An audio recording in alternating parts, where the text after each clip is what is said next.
Hello everyone, ఈరోజు అరిసెలు లేదా బూరెలు ఎలా తయారు చేసుకోవాలో నేర్చుకుందాము. నేను కూడా ఫస్ట్ టైం తయారు చేస్తున్నానండి. చాలా టేస్టీగా ఉంది.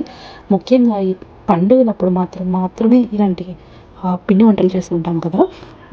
రోజువారీ వంటల కన్నా ఇది చేసేటప్పుడు చాలా భయంగా అనిపిస్తుంది. అంటే సరిపడా తీపి సరిపోతుందా లేదా, పిండి విడిగా అయిపోతుందేమో అని భయంగా. కానీ ఇలా సమానంగా కొలతలతో చేసుకుంటే చాలా టేస్టీగా ఉంటుంది. అలాగే చాలా బాగా కుదురుతుంది కూడా.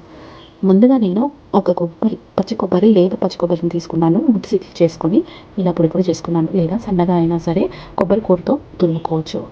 ఒక 50 గ్రాముల యాలకులు తీసుకొని తొక్క తీసేసి ఇలా పౌడర్ చేసుకున్నాను.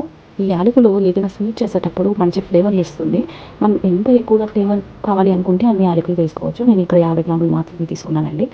ఇలా చక్కగా సన్నగా ఫైన్ పౌడర్ చేసుకున్నాను. ఇలా చేసుకొని పక్కన పెట్టుకోవాలి. ఇప్పుడు నేను ఒక 4 కేజీల బియ్యం పిండికి 2 కేజీల బెల్లం తీసుకున్నాను.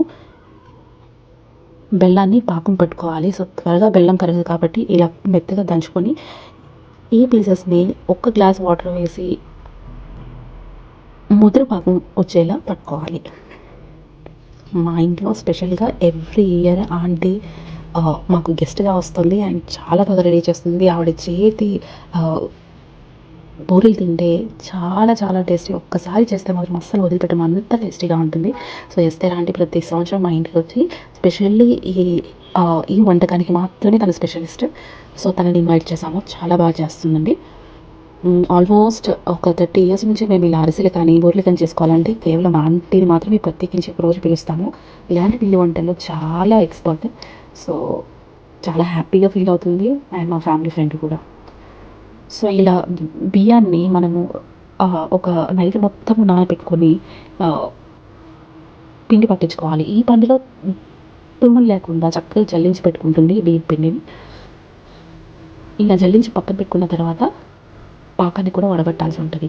ఎప్పుడైనా గుర్తుపెట్టుకోండి, ఇలాంటి పాకం పట్టినప్పుడు అడుగున తడకలు ఉంటుంది కాబట్టి ఎప్పుడు వడపేసుకోవాలని మాత్రం చెప్తున్నాను. అంటే ఏది తీసుకున్నా సరే ఫైన్ పౌడర్గా జల్లించుకోవటము లేదా ఇలా వడపోసుకోవటం వల్ల మనకి బెనిఫిట్. ఏమన్నా ఎక్కడైనా పనికిరాని గడ్డ లాంటివి ఏమన్నా తడపలు ఉన్నా కూడా బయటకు వచ్చేస్తాయి కాబట్టి ఇలా వడగట్టుకోవాలని చెప్తారు. ఇలా ముదురు పాకం వచ్చిన తర్వాత మనం ముందు పిండి చేసుకున్న మన బియ్యం పిండిని ఇందులో కలుపుకుంటూ ఉండాలి. అలాగే కొబ్బరి తురుము లేదా కొబ్బరి కూర చేసుకున్నాం కదా, అది కూడా ఈ పాకంలో కలిపేసుకొని మొత్తంగా ఒక ఉండలాగా తయారయ్యేలాగా కలుపుకోవాలి. అస్సలు కథ ఇందులోనే ఉంటుందండి. చాలా జాగ్రత్తగా ఇలా సమానంగా కొలతలతో తీసుకుంటే ఎక్స్ట్రాగా మనం యాడ్ చేయాల్సింది ఏమీ లేదు. సమానంగా సరిపోతుంది.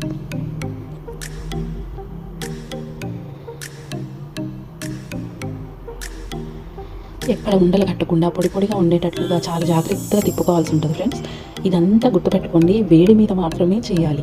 చెయ్యి మనం అస్సలు పెట్టలేము. ఇలా గెరెటితోటి లేదా తెడ్డ అని కూడా అంటారంట. అది కూడా మన ఊరిలో దొరుకుతుంది, మనకి ఇక్కడ దొరుకుతుందండి.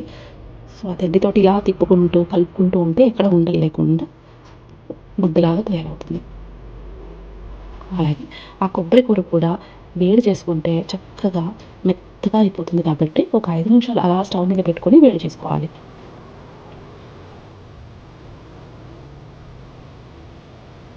ఆల్మోస్ట్ ముడిగా పాకం వచ్చేసింది అండ్ అలాగే కొబ్బరి కూడా చాలా బాగా పాకంలో కలిసిపోయింది.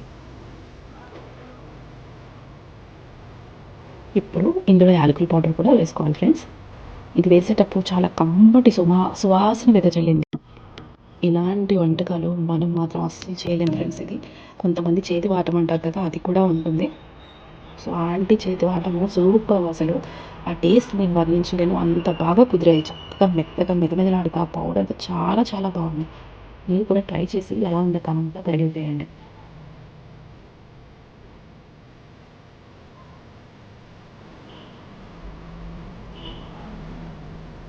ఇలా కొద్దిగా ఉండలు లేకుండా తడపలు లేకుండా కలుపుకుంటూ ఉండాలి. ఆల్మోస్ట్ ఉండ కూడా ఫామ్ అయ్యే స్టేజ్లో ఉంది కాబట్టి మొత్తానికి ఒక 50% అయిపోయినట్టే ఫ్రెండ్స్. ఇప్పుడు ఒక బాండీ తీసుకొని ఒక 1.5 లీటర్ ఆయిల్ వేసి బాగా వేడి అయ్యేలాగా చూసుకోవాలి. ముఖ్యంగా గుర్తుంచుకోండి, ఇది మీడియం ఫ్లేమ్లో మాత్రమే ఉంచుకోవాలి. అప్పుడే పూర చాలా చక్కగా ఇరువైపులా కాలుతుంది, అలాగే పొంగుతుంది కూడా. మరీ ఎక్కువ సెట్ అయితే మాత్రం పెట్టుకోవచ్చు. లోపల ఉడకకుండానే త్వరగా మాడిపోయే ఛాన్సెస్ ఉంటాయి కాబట్టి మీడియం ఫ్లేమ్లో మాత్రమే పెట్టుకోవాలి. ఇప్పుడు ఒక పాలిథిన్ కవర్ తీసుకుని దానికి ఆయిల్ అప్లై చేసి ఒక నిమ్మకాయ సైజ్ అంతా ఉండ తీసుకొని ఇలా కవర్ పైన అద్దుకొని ఆయిల్ అప్పుడప్పుడు చేతికి ఆయిల్ కూడా అప్లై చేసుకుంటూ ఉండాలి, అంటుకోకుండా ఉంటుంది. ఇలా ఒక్క వాయికి మనం 4-5 అరిసెలు ఒకేసారి వేసుకోవచ్చు ఫ్రెండ్స్. చూసారా, అలా కాగిన వెంటనే దానంతటికి అది పైకి వచ్చేస్తుంది. అలా ఉన్న పక్షంలో ఆయిల్ బాగా వేడిగా ఉంది అని అర్థం. అంటుకోకుండా ఉండడానికి ఒక 2 మినిట్స్కి ఇలా విడదీసి రెండో వైపున తిప్పుకోవాలి. గమనిస్తూ ఉండండి, చాలా చక్కగా బూరెలు ఉబ్బుతూ ఉంటాయి. అండ్ అది వేగేటప్పుడు కూడా సువాసన చక్కగా ఇల్లంతా సువాసన వెదజల్లేట్టుగా ఉంటుంది. ఇలాంటివి వేడివేడిగా ఫ్రెష్గా అప్పటికప్పుడు తింటే సూపర్ ఫ్రెండ్స్. అండ్ మంచిగా గోల్డెన్ బ్రౌన్ కలర్ వచ్చేలాగా వేయించుకోవాలి. వావ్, చాలా సూపర్గా ఉంది కదా. ఆయిల్ ఇలా వాడిపోయిన తర్వాత మనం తీసి మన క్యాన్లో సర్దుకోవచ్చు. ఇలా ప్రాసెస్ని రిపీట్ చేస్తూ ఉండాలి. ఆల్మోస్ట్ నాకు 2 hours పట్టింది ఫ్రెండ్స్. నలుగురు ఉంటే మాత్రం మనకి ఒక అరగంటలో అంతా అయిపోతుంది. ఒక్కరే చేసుకోవాలంటే మహా కష్టం ఫ్రెండ్స్.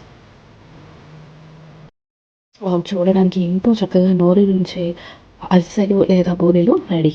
మనం కొబ్బరి వేసుకున్నాం కాబట్టి దాన్ని బూరెలు అంటాము. ఒకవేళ కొబ్బరి వేయకపోతే వాటిని అరిసెలు అని కూడా అంటారు. అండ్ టేస్ట్లో మాత్రం ఏ మాత్రం తీసుకోలేదు. చాలా సూపర్గా ఒక ఫెస్టివల్ వైబ్ క్రియేట్ అయింది. ఎంతైనా మన ట్రెడిషనల్ వంటకమే కదా. Thank you for watching my channel. Please do like, share and comment.